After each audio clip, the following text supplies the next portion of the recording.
My Defender has just arrived, and I thought I would, before I drive it, give you the opportunity to have a quick look around it and see what you think.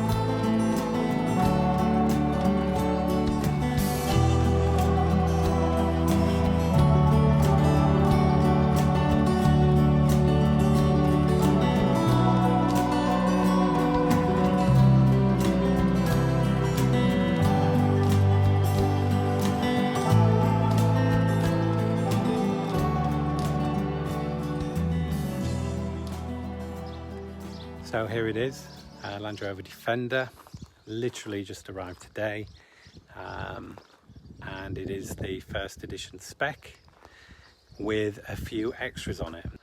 We have the roof rack, which I think looks great, and the wheel arch protectors, which I think really suit the car, and mud flaps on the car as well.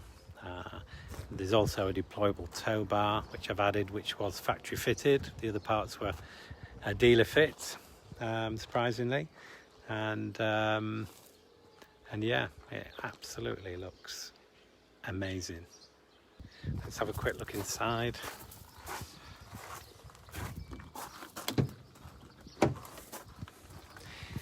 As you've probably seen from other bits of feedback, you've got these torque bolts visible, which give that more rugged look. It's got a mid-spec Meridian music system as part of this spec. Also the sunroof, sliding sunroof, and blind that goes with it. All the cars come with the new PV Pro infotainment system, and this spec has a digital dashboard, and also the center console with fridge and cup holders, and the seats are leather with this sort of fabric element to them, and that's not normally blue. I just haven't peeled off the protective layer on that yet. A view from the back seats. In the center console there, you have a little bit of storage space, 2 USB, 2 12-volt sockets, a little bit of a storage rack there, another USB here, and also this, which I understand is for some accessories. You can buy that clip in here and would mount something like a tablet, and that would plug into there, keep everything neat. The tyres on this car, Scorpion Zeros, all season. Be interesting to see how noisy they are when we get to drive it. 255/60. So I really like the bigger profile here. I've got a Range Rover Vogue with 14mm profile tyres, and all the alloys are curbed. Okay, just going to show you in the back of the car. There's a button on the inside of the handle. Now, this was something I was a little bit unsure about when I first saw it. So it's a fabric load space cover, and I'm used to the kind of hard folding ones.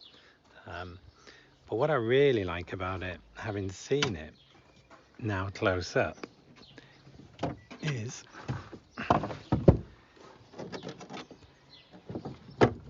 this. You can basically fold it up, and if, like me, you've taken the load space cover out and you've got the hard folding one, you've then got to find somewhere to put it, and it ends up in the garage, and then you forget it's there, and then when you need it, it's not there. So this is actually brilliant because you can just tuck it away, and the best place for it is probably under the floor. So under this hatch you've got a really large space here, which is brilliant for putting in tools. I normally carry some tools and a tow rope and various other bits and pieces, and they're normally sat in the load in the load space at the back, rolling around, whereas they can be hidden under here now. And then also you've got the jack and the wheel wrench and the various bits and pieces for changing a wheel. So that's great. Also in the back, as part of the spec of the first edition, you have a 3-pin plug, which is really handy. 180 watts at 230 volts, so it's only going to be able to give you about 1.5 amps. So you're not going to be able to plug in a mainstream kettle, but you can get camping kettles that use less power. And if you wanted to use other things, not quite sure what at the moment, but an air compressor, or it's handy to have it. This is really good from my point of view, this panel here, because we tow this Airstream, this American caravan. The fact that you can alter the height of the back of the car from these two switches here is really useful. If you've ever tried to hook up a trailer, especially a double axle trailer, you can't always get the socket end at the right height. And I've had it before where you need to bring the car up underneath the socket, and this is brilliant for doing that. The other thing that's great if you're towing is this switch here cycles all the lights when you're connected up. So ordinarily you connect your caravan, you then go back into the car and start messing around with indicators and try and get someone to press the brake lights and so on to check all the lights, whereas here you can press this button and stand at the back and it cycles all the lights. So that's brilliant. And then also on this car I've got a concealed tow hook. There we go. Just switched on the car through the key. And that's great. The other good thing, which they've obviously learned from previous remote tow hooks, is the fact that the socket is attached to the tow hook itself. I've got another car with a deployable tow hook, a Range Rover Vogue, and this socket is tucked up under here and normally comes down on a spring. But when you've had the car a while and you've got some sort of dirt and water up there, it no longer comes down on its own and it gets stuck. And despite the fact that I've greased it and so on, it usually requires you to fumble around under there and try and drag it out into position, and you get your hands filthy, and sometimes it can be really stiff. So that's definitely an improvement. So let's just put it away again. There we go.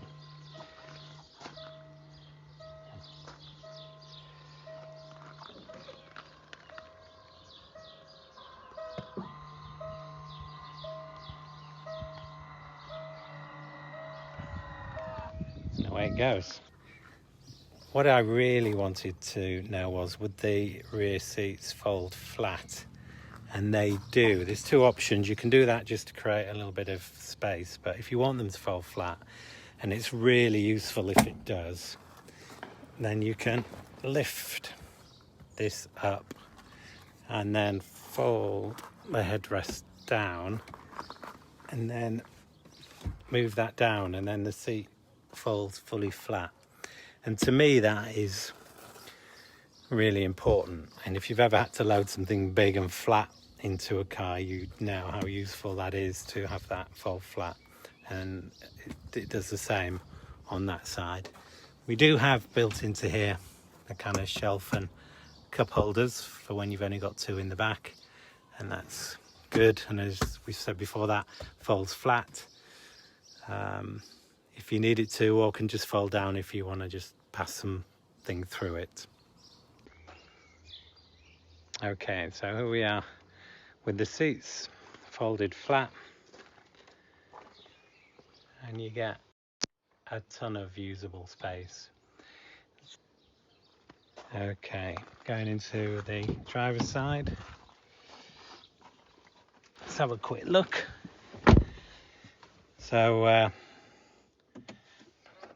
start it up. The screen's dirty because I've been playing with it. You just see the blind automatically goes back. What you can see there is the roof rack, and you actually get loads of light through. That roof rack doesn't block much at all. So we've got the Pivy Pro. There's lots of videos of it in action. This screen is a digital screen, so it can, through configuration, be one dial, although that one dial is a rev counter if you switch it to one dial, or it can be a full map screen. What we've got down here are two USB points. One is USB-C, one is USB-A, and these are for the Apple CarPlay, or the Android equivalent. So they'll charge and connect to the Pivy Pro system, which is great. There's also a USB socket there, which would be ideal for the passenger. And then here in the center console, we have a fridge, which is great. And I also expected, this is the first edition, I expected this to be a wireless Qi charging pad, because if you specify the fridge on when you're normally speccing up the car, it comes with, I think they call it, a convenience pack, and it consists of the fridge and the wireless charging pad. On this spec, the first edition, you don't get the option to specify. It's basically comes with it's like a fixed menu. It comes with a preset configuration, and it's a shame that wireless charging pad is not part of that. It's not a massive issue for me, because I'm going to be using Apple CarPlay and it needs to be plugged in for that. And that will be charging it at that point. This Pivy Pro system is brilliant. There's loads of menus. I won't go through them all because it will take ages, but it's really intuitive to use. The standout for me, the really impressive thing here is this camera system. So the screen on the right is a top-down view of the car. There's some dark areas because I've not moved, so if I move the car it fills those in, but you can see incredible detail from there. And it's amazing. On the on-road mode, these are the camera points. So if I want to look behind me, I can press that and you get the rear view, get really high definition, and there's two cameras at the back. Or and this is when it gets really strange, I can look at a view from above and behind the car, and I can swing round to a different view. Or if I want to see what it's like from the front, imagine how much easier it will make parking. And it's just it's witchcraft as far as I can see. Just amazing. Even if I open the door, this is quite clever. If I open the door, it shows the door open, and the camera view that provides grays out because the camera is on the door mirrors, the rear of the door mirrors.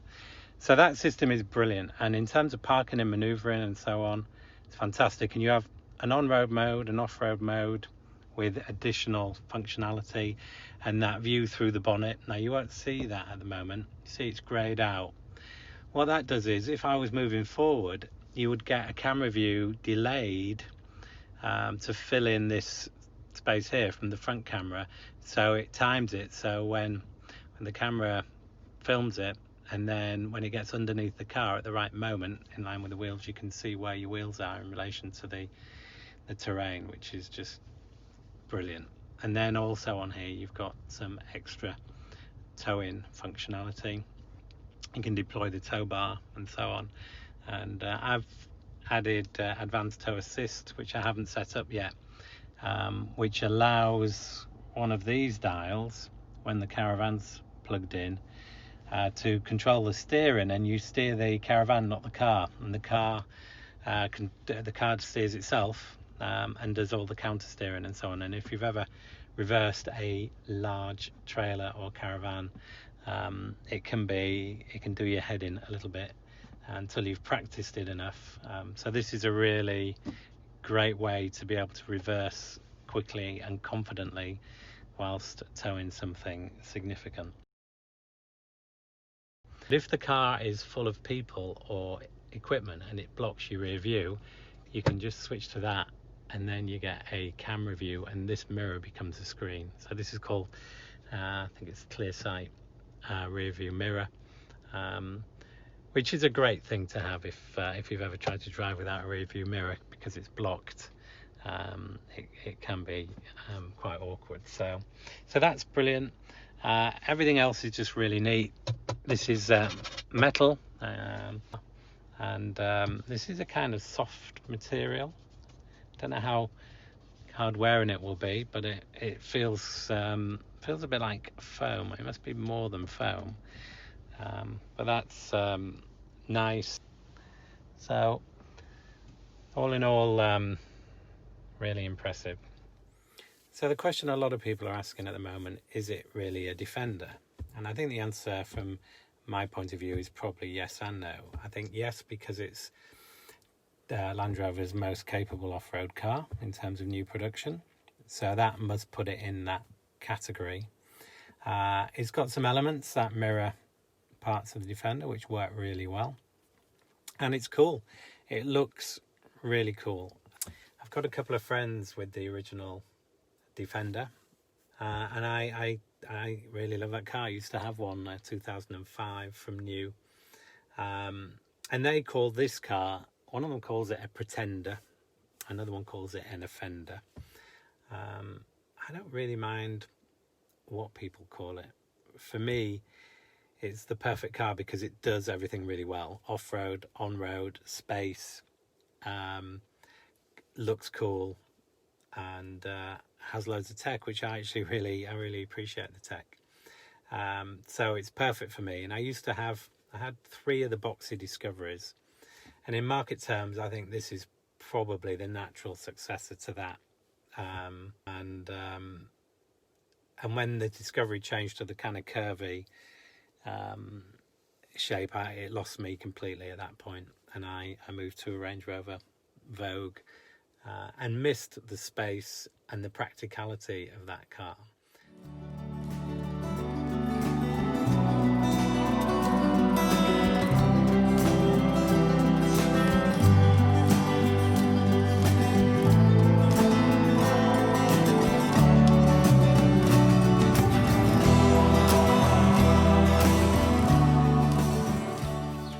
So if you like the video, if it was useful, please give it a thumbs up, and if you want to see more of the car, let me know and subscribe, and I will do some more videos as I get to know the car better. Thank you for watching.